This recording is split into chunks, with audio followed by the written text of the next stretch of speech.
Hello and welcome to our channel. Tonight, on day 40 of the longest government shutdown in U.S. history, the stalemate finally breaks as Democratic unity fractures. 8 moderate senators defect in a dramatic Sunday night Senate vote, voting to break the filibuster and clear the first hurdle to reopen the government after nearly 6 grueling weeks of chaos.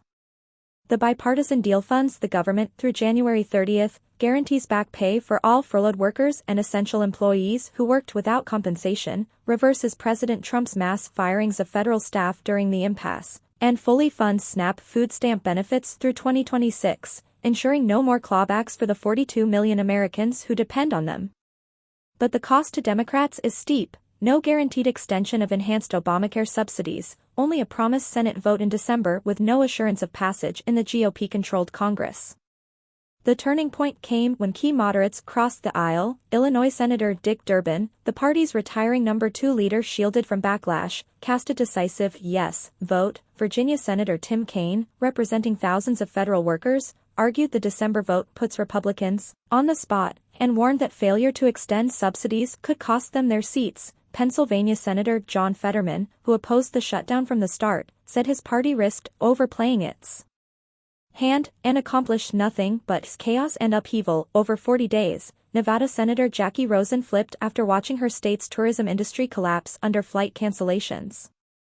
Their votes pushed cloture past the 60-vote threshold, opening the door to final passage.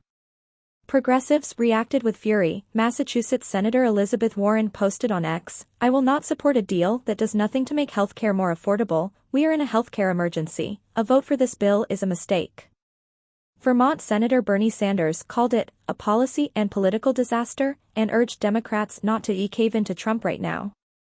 Arizona Senator Ruben Gallego voted no, declaring, "At a time when prices are already too high, Americans face sticker shock forcing them into crappy, overpriced plans or no insurance at all. I will not turn my back on them." Senate Minority Leader Chuck Schumer pointedly did not vote, signaling deep internal division. The Senate package now heads to the Republican-led House, which Speaker Mike Johnson is recalling from recess. Members are booking red-eye flights back to D.C., with a final vote expected between 3 a.m. and dawn Tuesday.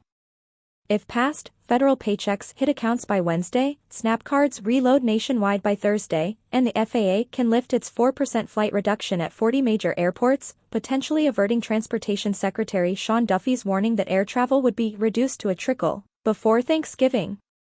But the battle over ACA subsidies is far from over. The December vote becomes the next flashpoint, with GOP leaders signaling they'll let subsidies expire unless Democrats accept deep Medicaid cuts, the same cuts that triggered the shutdown. Georgia Representative Marjorie Taylor Greene is already vowing a house of bloodbath, tweeting that any Republicans supporting Obamacare extensions might as well switch parties tonight. Speaker Johnson faces a tense caucus Tuesday morning as hardliners test his grip on the majority. President Trump emerges victorious in the standoff. He refused to negotiate while the government was closed, held firm against Democratic demands, and kept his never-bend image intact. Yet the political cost may be steep. His approval rating sits at 41% in the latest CNN poll, battered by images of a billionaire fighting the Supreme Court to block food stamps while spending the weekend at Mar-a-Lago and attending the Commanders game. Democrats successfully spotlighted exploding healthcare costs, an issue Republicans still lack a plan to fix, and one that could haunt them in the 2026 midterms. The human toll forced this deal. Pennsylvania dad A.J. Owen's front yard pantry went viral after strangers left thousands in cash. Phoenix FAA technicians picketed with "No pay, no way" signs, warning equipment will fail without staff. A Newark mother missed her dying father's final days due to canceled flights. Their stories became the pressure that broke Washington's gridlock. We're live all night. Senate cleared cloture, House vote imminent. Federal worker waiting on back pay? Traveler with a canceled ticket? Family hit by SNAP cuts? Drop your story in the comments, we're reading every one. Hit subscribe, ring the bell. When the government reopens, you'll hear it here first. This is the end of day 40, and the start of accountability.